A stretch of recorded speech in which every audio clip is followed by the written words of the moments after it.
یار بھائی کی فرمائش ہے کہ حضرت شغلہ ضرور کرو. چلیے انشاءاللہ وہ تو خیر اللہ کا فضل ہے. اب کوشش یہی رہتی کہ پڑھا جائے اور اس کی برکتیں مل جائیں, ہے نا. بہت ساری جگہ یہ تھا بے خیالی میں سب بھول بھی جاتے ہیں باتیں, مگر یہ ہے کہ بچوں نے فرمائش کی ہے. اللہ انہیں سلامت رکھے, اللہ خوش رکھے, شاد آباد رکھے, اور مولا اس شادی میں خوب خوب برکت عطا فرمائے. کل کو ہے نا, کل کو جو نکاح ہونے والا ہے, اللہ رب العزت دولہا دلہن میں خوب اتفاق و اتحاد پیدا کرے, محبت پیدا کرے. آج تو عجیب رنگ ہے, ہاں میں صحیح کہنے لگا ہوں, عجیب رنگ اللہ رحم فرمائے. جہاں جھگڑے دیکھو میاں بیویوں کے اتنے جھگڑے ہیں, اتنی طلاقیں ہیں. اچھا یہ طلاق کا جو بل آیا تھا تو ہم لوگوں نے پیچھے دیکھا تھا, ویسے تھوڑی آئے گیا تھا. کورٹ کچہری میں جا کے دیکھیے, اللہ کی عزت کی قسم رونا آتا ہے. ہماری جب بہن بیٹیاں برقع اوڑھ کے وہاں پر کھڑی ہوتی ہے نا, برقع پہن کے جب وہاں پر کھڑی ہوتی ہیں, اندر سے قلبی تکلیف ہوتی ہے. جب تھانوں میں جاتی ہیں, پولیس چوکیوں میں جاتی ہیں, غیروں کے سامنے جاتی ہیں, کہ تکلیف نہیں ہوتی؟ بولو یار, کوئی رشتہ نہ صحیح مگر ایک رشتہ ہے لا الہ الا اللہ محمد رسول اللہ. ایک رشتہ ہے انما المؤمنون اخوہ, ہر مومن آپس میں بھائی بھائی ہے. اس رشتہ عظیم سے اتنا تو ہے یار, تم ہمارے اپنے ہو. اس رشتہ عظیم سے تکلیف نہیں ہوگی, اس رشتے میں محبت نہیں ہوگی. بولو ان رشتوں میں محبتیں ہوتی ہیں, تم ہمارے قلب شریک کے بھائی ہو. آؤ اگلی بات کرتے ہیں محبت کے ساتھ. تو میاں بیویوں کے جھگڑے آج گھر گھر میں عام ہیں, جہاں دیکھو یہی معاملات ہیں. اللہ رحم فرمائے, ضرورت ہے کہ آپس میں محبت پیدا کریں. کوشش یہ کیا کرو جب گھر میں جاؤ, اگر کوئی بھی گھر میں نہیں ہے, تمہاری بیوی ہے تو بھی سلام کر لیا. میں موٹی بات کہہ رہا ہوں, بس گھر میں پہنچو, اگر تمہاری اہلیہ ہے, تمہاری بیوی ہے, کوئی نہیں گھر کے اندر, تو اسی کو سلام کرو. میرے آقا نے فرمایا جب ایک شوہر اپنی بیوی کو سلام کرتا ہے, پریکٹیکل کر کے دیکھ لینا آپ, میرا چیلنج ہے کہ عورت کے لبوں پہ مسکراہٹ آتی ہے جب مرد شوہر اپنی بیوی کو سلام کرتا ہے, لبوں پہ مسکراہٹ آتی ہے. آقا نے فرمایا جب یہ مسکرا کے اپنے شوہر کے سلام کا جواب دیتی ہے, اللہ رب العزت اتنا خوش ہوتا ہے, اللہ اتنا راضی ہوتا ہے کہ دونوں کے گناہوں کو معاف کرتے ہیں. سبحان اللہ, بول دو سبحان اللہ. بھائی اتنی سی محبت پیش کی ہے, بس ادھر سے سلام ہوا, مسکرا کے جواب دے دیا, اللہ رب العزت اسی پر راضی, سارے گناہوں کو معاف کر دیا. مگر نہ مرد حضرات بھی کم تھوڑی یا کرو, سلام کریں گے تو یہی کریں کہ ہم سلام کریں تو توہین ہو جائے. توہین سمجھتے توہین, سلام کیا کرو, سلام میں پہل کیا کرو. اللہ نے فرمایا, اللہ کے محبوب صلی اللہ علیہ وسلم نے فرمایا سلام میں سلامتی ہے, امن ہے, سکون ہے, اس لیے سلام کو عام کیا کرو, محبتیں کیا کرو, ایک دوسرے کو پیار دو, ایک دوسرے سے محبت کرو, اور میاں بیوی کے تعلقات کو اس انداز کا بناؤ, ایسا بناؤ, ایسا بناؤ کہ دنیا تمہاری محبت کو دیکھ کے دنگ رہ جائے. کیا محبت, کیا پیار ہے. اس کے حالات ایسے ہیں آج کل نئی نسل کا, ہمارے نوجوانوں کا, کہ وہ بیل کی طرح, جانوروں کی طرح مار دیا. عورت مارنے کی چیز نہیں ہے. ایک بات اور بتائیں آپ کو, شادی کی نسبت سے پروگرام ہے. حضرت آدم علیہ السلام جنت میں اپنی زندگی گزار رہے. اللہ نے اعلان فرمایا آدم کیا حال ہے, بڑے پیار کے جملے, آدم کیا حال ہے. مولا سب تو اچھا ہے, جنت تو جنت ہے بھائی, سب تو اچھا ہے, مگر دل کو قرار نہیں ہے, دل کو سکون نہیں ہے. رب نے اعلان فرمایا آدم جو ہم جانتے ہیں وہ تم نہیں جانتے. توجہ ہے, اللہ نے ماں حوا کو پیدا فرمایا. رب نے پوچھا آپ کیا حال ہے, حضرت آدم کہتے ہیں رب کریم دل کو قرار ہے, دل کو سکون ہے. پتا چلا عورت مرد کے دل کا سکون ہے, مرد کے دل کا قرار ہے. تو اس لیے مارنے کی چیز نہیں ہے, عورت کو محبت سے رکھیے آپ, عورت کو پیار سے سمجھائیے. اگر اس کے اندر کوئی عیب بھی ہے تو اسے شریعت کی باتیں بتائیے, محبت کی باتیں بتائیے, اللہ رسول کی باتیں بتائیے. علماء سے جو سنی ہوئی باتیں ہیں وہ گھر میں بتا کے آپ پیار سے سمجھائیں. اور یہ تو آپ بھی جانتے ہیں, ہمارے بزرگ بیٹھے ہیں, عورت جتنا پیار سے مان جائے گی, اس لیے عورت کو پیار سے آپ سمجھائیں. گھروں کو مت بگاڑیے, طلاق تک لوگوں کو مت لے جائیے. اچھا طلاق یہ کر دینی ہے تو کبھی دیکھا تم نے کہ بیوی نے نماز نہ پڑھی اور طلاق دے دو؟ بولو بتاؤ. مگر نہیں, کہ پردے میں نہیں رہتی، کہ طلاق اس بات کو ہوئی جی مارکیٹوں میں گھومتی تھی، ہم نے کام سمجھایا مگر نہیں مانی، ہم نے طلاق دے دی. ایک ریکارڈ بتا دو ایسا. یا نماز کے اوپر طلاق ہوئی ہو کہ شوہر نے کہا کہ نماز پڑھ، وہ نماز نہیں پڑھتی اور طلاق ہوئی ہو، وہی بتاؤ. کہیں ریکارڈ ہی نہیں ہے، کہیں ایسا معاملہ ہی نہیں ہے. مگر نہ ایسا معاملہ ہوگا کب؟ جب یہ خود نہیں پڑھتا، جب یہ خود نماز ہی نہیں ہے. اور اللہ رحم فرمائے، اگر طلاق ہی تجھے دینی ہے تو نماز نہیں پڑھتی تو طلاق دے، پردے میں نہیں رہتی، برسر عام بازاروں میں گھومتی ہے، آوارہ گھومتی ہے، سمجھا اگر نہیں مانتی تو طلاق دے دے، حکم ہے شریعت کا. مگر نہ اس بات پہ نہیں. اللہ رحم فرمائے، طلاق تب ہوگی کپڑے نے دھوئے، کچھ زیادہ ڈال دی، نمک کم کر دیا، یہ گھر میں یہ کام کر دیا، یہ کام کر دی، اس بات کو طلاق ہوا. ارے سمجھانے کے ماحول بنائیے، سمجھائیے. اچھا جب طلاق ہو جائے گی تو غصہ ٹھنڈا ہوگا. مفتی صاحب حضرت غصے میں دے دیے. ہم نے کہا وہ نادان، متھرا کا پیڑا کھلا کے طلاق دیتا کون ہے؟ غصے میں دے رہے. بتاؤ ایسا ہے؟ فیروز آباد سے چوڑی لایا، کہ لو بیوی میں تمہارے لیے چوڑی لایا ہوں، آج پیار میں تمہیں طلاق دینی چھوڑی پہلے. سامان سے ایک سوٹ لایا ہوں تمہارے، شام کو طلاق دینی. بتاؤ ایسا کہیں دیکھا تم نے؟ محبت میں طلاق ہوتی کب ہے؟ طلاق تو غصے میں ہوتی ہے. اب کہہ رہا حضرت کچھ تو جگاڑ کرو. اور ایک بات اور بتاؤں، اتنا ہی نہیں، حالات اتنے خراب ہیں، میں نے کئی جگہ کا ریکارڈ ہے کہ کتنی بڑھیے بغیر طلاق کے گھروں میں رہنی میں ڈوبے. صحیح بات ایمانداری سے منبر نبی سے میں قسم کھا کے اس بات کو کہہ سکتا ہوں، کئی جگہ کا ایسا ریکارڈ ہے کہ طلاق ہو گئی اور طلاق کے بعد بوڑھے کے گھر میں رہتے. بتاؤ یہ زنا ہے کہ نہیں ہے؟ کھلم کھلا زنا ہے. اور اس بڑھے کو بھی شرم نہیں کہ جوان اولاد ہے، اولاد کی شادیاں ہو گئی ہیں اور اس نااہلیہ بات کی طلاق دی. اور پھر جگاڑ لگاتا پھر گیا مولویوں کے پاس، حضرت کو جگاڑ لگا. تیرے باپ بنو کر ہی مولوی کو جگاڑ لگائے گا؟ پہلے بھی نہیں دیکھا، پہلے دیکھنا چاہیے تھا کہ حضرت بات نہیں بننی، معاملہ ایسا ایسا ہے، اب یہ بتائیں میں کروں کیا؟ تو مولانا شریعت کی بات بتاتے، اللہ رسول کی بات بتاتے، کوئی تو راستہ نکالتے. مگر پہلے نہیں ہے. مفتی صاحب کے پاس دیکھ لو سنبھل میں جا کے کتنے طلاق کے معاملے آتے ہیں، کتنے کیس آتے ہیں.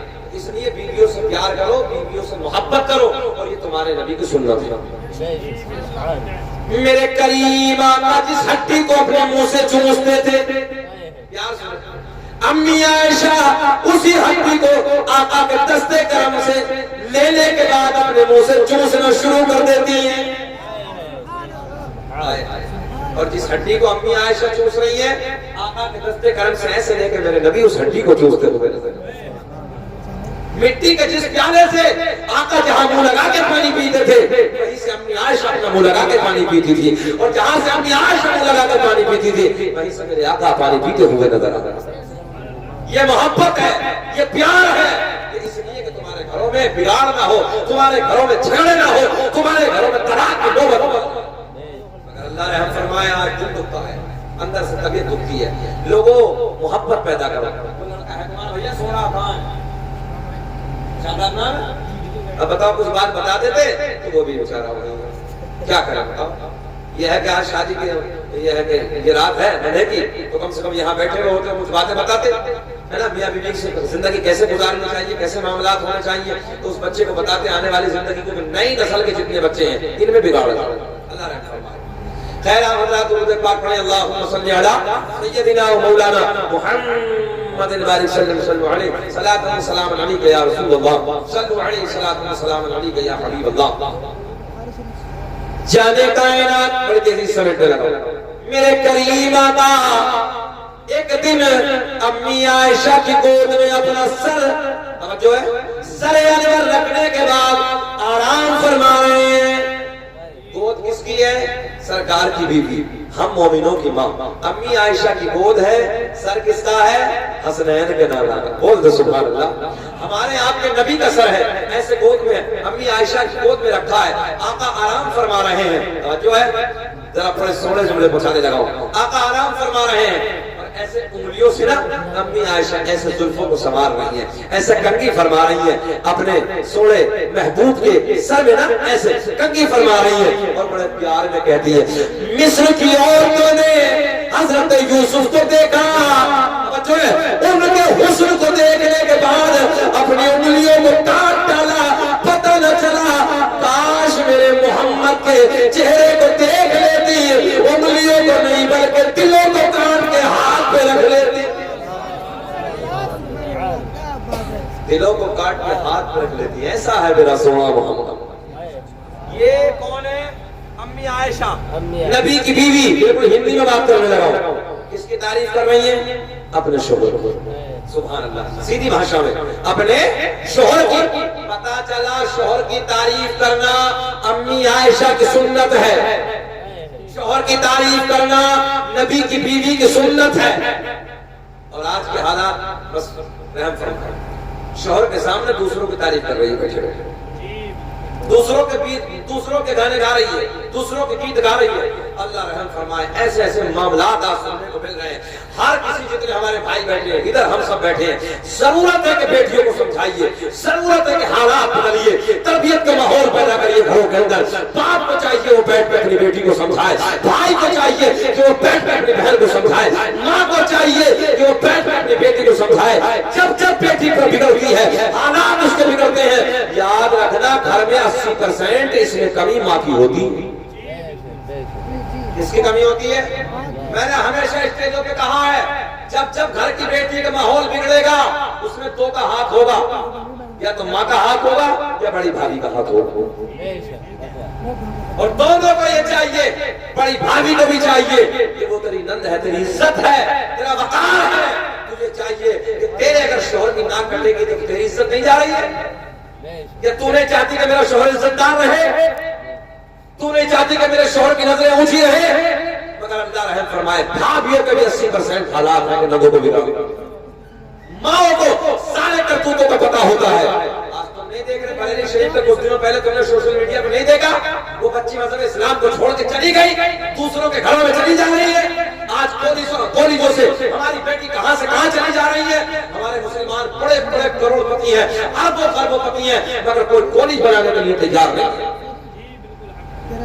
میں صحیح کہہ رہا ہوں شاری بھائی, اس علاقے میں دیکھو کتنے لوگ مالدار ہیں, بڑے بڑے مالدار ہیں, مگر ایک بھی مسلمانوں کا ڈگری کالج نہیں ملے گا, ایک بھی مسلمانوں کا بڑا کالج نہیں ملے گا. اس لیے ضرورت ہے اگر اللہ نے دولت دی ہے تو اپنی بیٹیوں کے لیے حجاب کی نسبت والے کالج ہو. تمہاری بیٹیوں کے حجاب چھینے جا رہے ہیں انشاءاللہ. جب کائنات کا میں معاملہ اس پر سنا تھا, شکیل احمد رضوی نے اسی دن یہ فیصلہ کر لیا تھا کہ اگر میری زندگی رہی تو ایک حجاب ڈالا ضرور ہوگا. اور انشاءاللہ ناظر بھائی میرے سہیل کو معلوم ہے زمین ہو گئی ہے. لوگ تو نہ جانے کیا کہتے ہیں یہ کیا کرے گا, کیا معاملات ہے. ہم نے کہا وقت آئے گا تو پتا چلے گا. اللہ کا فضل ہے, آج بات آ گئی تو میں کہنے لگا ہوں انشاءاللہ زمین ہو گئی ہے. زندگی نے وفا کی تو اب ہم بہت جلدی اگر زندگی رہی تو بیٹیوں کا وہ کالج جس میں ہماری بیٹیاں حجاب کے ساتھ جائیں گی, ہم دیکھیں گے پھر ہماری بیٹیوں پہ کون دوپٹہ چھین, کس کے جملے میں کون اپنا ہاتھ بڑھائے گا, کس کی طاقت ہے کہ ہماری بیٹیوں کو نظر بھر کے دیکھے گا. انشاءاللہ العظیم اگر زندگی رہی تو ہمارا کالج وہ تیار ہونے والا ہے جس میں بیٹی جائے گی تو حجاب کے ساتھ جائے گی. بتاؤ جب ہمارا ہوگا تو جرأت ہوگی کسی کی, طاقت ہوگی کسی کی نہیں, اس کی ضرورت نہیں ہو سکتی. اور انشاءاللہ نظام بڑا الگ رکھیں گے, اس کا بالکل نظام الگ ہوگا. رابعہ تک کی جماعتیں مکمل ٹائٹ طریقے سے ہوں گی اور اس کا نظام یہ ہوگا 15 سال تک بچی پہ ہم بیٹھ لگائیں گے. لاسٹ 15 سال تک اوپر کی بچی ہم نہیں لیں گے کالج میں. بالکل ابتدا سے جب باپ یہ سوچتا ہے کہ میں اپنی بیٹی کو کالج میں ڈال دوں, اسی وقت سے ہمیں اپنی بیٹیوں کی تربیت شروع کروں. اچھا مزہ تو کاغذ پہ لکھنے میں تب آتا ہے نا جب کوڑا ہو, جب کوڑا ہو تب مزہ آتا ہے نا. اور 15 سال تک حد بلوغت تک بس لاسٹ کریں گے انشاءاللہ. کالج کا بالکل نرالا انداز ہوگا, ایک ماحول بالکل الگ ہوگا, حجاب کی نسبت والا کالج ہوگا. اللہ سے دعا ہے کہ رب کریم مولا ہمیں اس میں کامیابی عطا فرمائے. اب سرکار کا شجرہ بات ختم کر لیتے ہیں. ریاض کہاں ہے؟ ارے ان کی بھی ہے کہ شادی تمہاری بھائی ہے. بیٹھو دنیا کا پہلا انسان, دنیا کا پہلا آدمی حضرت آدم علیہ السلام. آدم دنیا کے پہلے آدمی کا نام, آدم دنیا کے پہلے انسان کا نام. میرے آپ کے نبی کو, میرے آپ کے نبی کا نور سب سے پہلے حضرت آدم علیہ السلام کو میسر ہوا. ادھر دیکھیں اب حضرت آدم سے یہ کسے یہ نور ملتا ہے. آؤ سارے کے سارے پیارے نام, سارے کے سارے پوتر نام میں آپ کو بتائے دیتا ہوں. دنیا کا پہلا انسان, دنیا کا پہلا آدمی حضرت ابا کا نام بلند آواز سے ذرا بلند آواز سے آدم علیہ السلام آدم کے بیٹے شیس ہے شیس کے بیٹے یانس ہے یانس کے بیٹے قینان ہے قینان کے بیٹے مہلائل مہلائل کے بیٹے بیال بیال کے بیٹے ادریس ادریس کے بیٹے متوشق متوشق کے بیٹے نمک علیہ السلام نمک علیہ السلام کے بیٹے نوح ادھر دیکھیں نوح کے بیٹے سام سام کے بیٹے ذوالحاد ذوالحاد کے بیٹے شالق شالق کے بیٹے عامر عامر کے بیٹے دادا دادا کے بیٹے راوا راوا کے بیٹے سارو سارو کے بیٹے ناخور ناخور کے بیٹے طارق طارق کے بیٹے ابراہیم خلیل اللہ ابراہیم خلیل اللہ کے بیٹے اسماعیل ذبیح اللہ اسماعیل ذبیح اللہ کے بیٹے قیدار قیدار کے بیٹے عوام عوام کے بیٹے حمل محمود پور والے سوچ رہے ہیں کہ مولانا کر کیا رہے ہیں یہ سرکار کے داداؤں کے نام ہیں اوپر سے لے کر حضرت آدم علیہ السلام سے اپنے نبی کے دادا تک توجہ ہے ان کے سارے نام ہیں برکتیں مل جائیں گے اس کی اس کا فیض ملے گا اس لیے پڑھنے لگا ہوں میں حضرت ابراہیم خلیل اللہ کے بیٹے اسماعیل ذبیح اللہ اسماعیل ذبیح اللہ کے بیٹے قیدار قیدار کے بیٹے عوام عوام کے بیٹے حمل حمل کے بیٹے ثابت ثابت کے بیٹے سلمان سلمان کے بیٹے الحیزہ الحیزہ کے بیٹے الیسا الیسا کے بیٹے اور کے بیٹے عبدہ کے بیٹے عدنان عدنان کے بیٹے معاد کے بیٹے ندار ندار کے بیٹے مدر مدر کے بیٹے الیاس الیاس کے بیٹے مدرکہ مدرکہ کے بیٹے خدیمہ خدیمہ کے بیٹے کنانہ کنانہ کے بیٹے نظر نظر کے بیٹے مالک مالک کے بیٹے فہر فہر کے بیٹے غالب غالب کے بیٹے لوئی لوئی کے بیٹے کعب کعب کے بیٹے مرہ مرہ کے بیٹے کلاب کلاب کے بیٹے قصی قصی کے بیٹے عبد مناف عبد مناف کے بیٹے ہاشم نبی کے پردادا ہاشم کے بیٹے عبد المطلب نبی کے سگے دادا عبد المطلب کے بیٹے عبداللہ پورا مجمع کھڑے ہو کے بولو عبداللہ کے بیٹے محمد عبداللہ کے بیٹے محمد محمد رسول اللہ تبھی تو ہم پوری دنیا میں اعلان کرتے ہیں فضل رب العلا اور کیا چاہیے فضل رب العلا اور کیا چاہیے مل گئے مصطفیٰ اور کیا بیٹھو مل گئے مصطفیٰ اتنا تو بول دو مزہ آئے گا مل گئے مصطفیٰ اور کیا چاہیے محمد الرسول اللہ محمد اللہ کے رسول ہیں اللہ کی بارگاہ میں دعا ہے کہ رب کریم ہمیں اور آپ کو جو میں نے کہا کہ سنا اللہ عمل کی توفیق عطا فرمائے آمین الحمدللہ رب العالمین